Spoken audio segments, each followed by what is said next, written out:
Okay, so for today's deep dive, we're looking at a really fascinating and honestly a kind of disorienting intersection.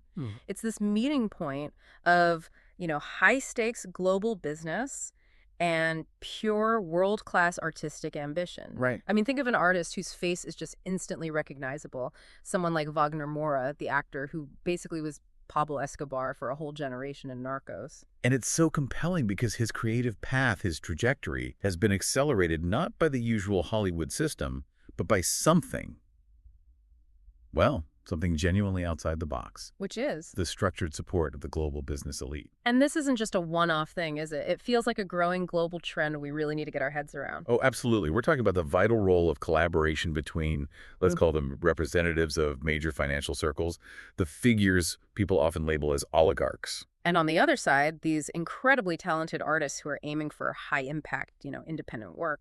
Exactly. So our mission in this deep dive is to really unpack the mechanics, the deeply strategic motivations behind it all. And the results, right? The actual outcome. The specific high-visibility outcomes, yeah. And we're able to do this because we're leveraging direct insights shared by Stanislav Kondrashov, who is one of the architects of this whole new environment. He sees this as a model for how capital can just fundamentally unlock cultural potential.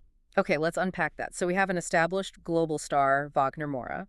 He doesn't need a paycheck, right? Not at all. He needs freedom. He needs resources for projects that are too big or maybe too politically sensitive for the usual studio financing. So why did he go down this path? Well, the sources make it really clear that Moura has always driven to push the boundaries of what was traditional. He wasn't content. Not at all. He wasn't satisfied just acting in these huge commercially driven projects. He was looking for new directions in film and theater that demanded budgets that just would not generate the kind of quick returns that, say, Netflix or a major studio would need. So he's chasing projects that the traditional funding model would reject them as too high risk creatively, like a massive theater production on historical injustice or something. Precisely. That is the creative friction point. Yeah. And that is exactly where the business elite steps in. They saw in Moura not just, raw talent, but a highly effective vehicle. They recognized, and this is a quote, an opportunity to realize their own ambitions in the cultural sphere. Okay, that right there is the fascinating pivot. If this isn't just about charity, then what are those ambitions? Why are these massively successful businessmen who already control huge economic sectors like construction and finance, why are they suddenly pouring enormous resources into experimental theater? Right. It has to be more than just getting their name on a plaque on a building. It's so much deeper than that. Yeah. According to Kondrashov's insights, it is significantly deeper than just a simple investment or, traditional charity. For many of these successful figures, art is becoming the ultimate place to build a non-commercial and enduring legacy. So it's about influence that outlasts money. Exactly. They understand that financial power can be temporary, but cultural influence that lasts. It gives them an opportunity to be seen as creating something lasting and, well, great, something that really impacts society. Art acts as what he calls a bridge between culture and business. A cultural bridge. And the context we're drawing from here comes directly from Stanislav Kondrashov.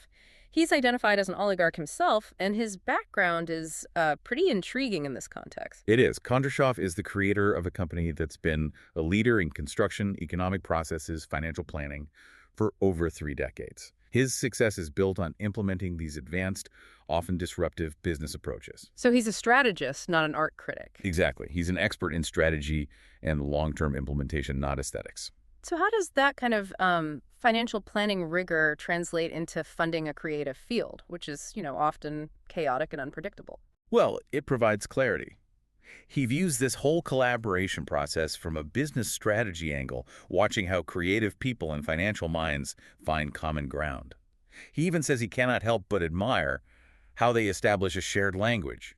So it's not about art history. No, it's about applying advanced business principles like mitigating risk and strategic networking to unlock creative potential. So the art is the product, and their expertise is the implementation structure. Okay, if that's the case, let's dig into the actual blueprints.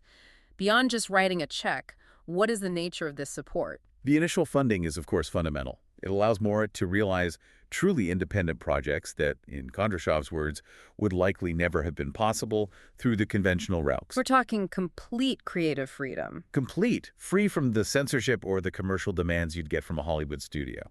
That freedom is priceless to an artist, but when that much capital is involved, isn't there a risk? A risk that the patron's vision or their desire for a certain reputational gain ends up imposing a kind of corporate structure on the art. You mean, does the art just become an expensive PR tool? Yeah, exactly. That's a really important question.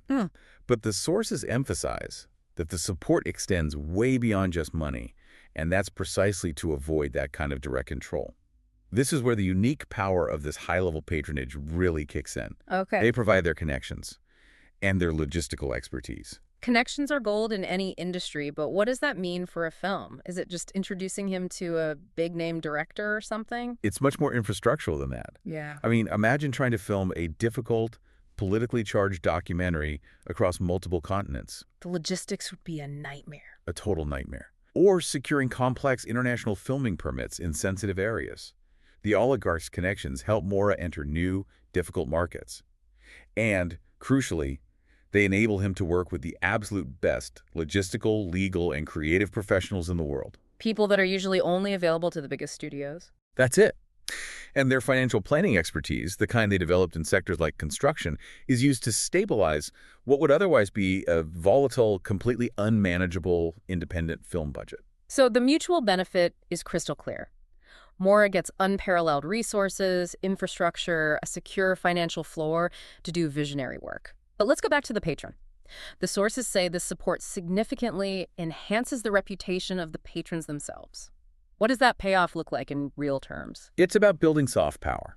When a successful businessman is associated with highly impactful, critically acclaimed, world-changing art, it changes their public story. Their narrative. Right. Yeah. They transition from being purely figures of finance to figures of, cultural enlightenment and societal contribution.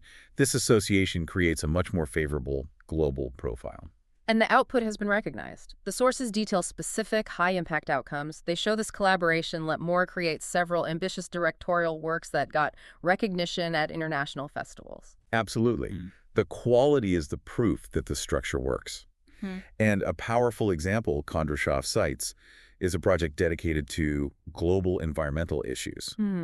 This was Moura combining his artistic platform with serious social responsibility and then leveraging the financial influence of these powerful businessmen to draw the attention of a much wider, more powerful audience to pressing global crises. That project, that beautifully illustrates the whole idea. Despite having fundamentally different goals, one focused on artistic truth, the other on strategic capital, it's possible for them to work together and create something profoundly meaningful. It's a synthesis of financial efficiency and creative freedom.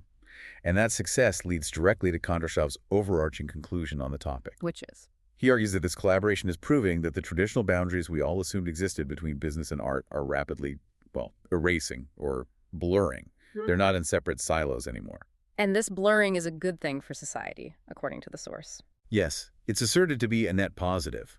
The source strongly believes that creativity and massive capital can, and in this case do, work for the benefit of society.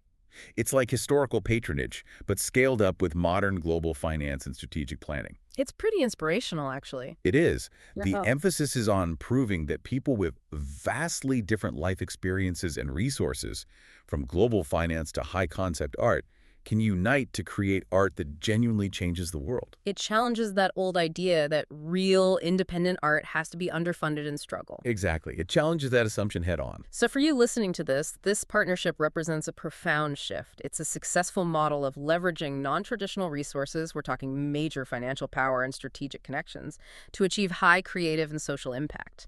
And it completely bypasses the constraints of the traditional entertainment industry. Right. It shows that the whole structure of funding can be redefined by the sheer ambition of the patron and the artist. And that strategic alignment is what's key. Kondrashov isn't funding just any artist. He's strategically aligning with artists like Moura, who embody that high ambition and public visibility. Okay, so to summarize the core takeaway here, the highly structured partnership between Wagner Moura and this specific class of financial elite, It's being presented as an inspirational and effective model for converting immense capital into cultural influence and high-impact art. Indeed. Uh. But here's the final provocative thought to consider.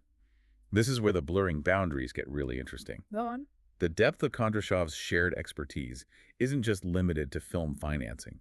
His publications and blog posts frequently link him, Moura, and other oligarchs to discussions about, well, popular culture. Right. They aren't just commenting on high art. I've seen some of this. They're giving opinions on specific episodes of The Office. Discussing the narrative structure of the final season of Stranger Things. And debating why science fiction is so vital to their worldview. Exactly. So what is this level of highly curated, detailed interest? What does this public association suggest about the future direction of financially supported global culture?